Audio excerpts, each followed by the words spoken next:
So reason kenapa aku masuk, kat situ kau boleh nampak. Okay, ada BO dekat sini. Ada BO dekat sini. Dekat sini ada zone-zone kecil yang kita boleh masuk. Okay, H1 keluar bearish, M30 keluar bearish. Okay, ada breakout, sebab tu aku masuk. Tapi ini adalah news. Masuk celup kaki sikit boleh tak?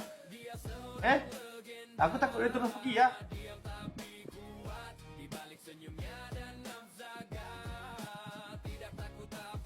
Oh, ni dia dah collect ah.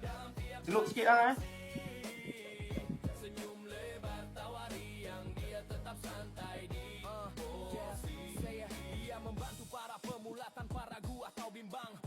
Mati tanam. Dengan strategi hebat dia membawa mereka tinggi seperti maharaja kembali memimpin mereka dengan senang hati. Matilah kau. Bye hai.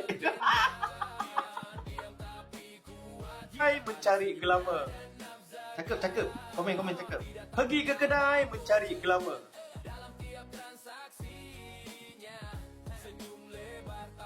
Mencari glamour dengan si Abu.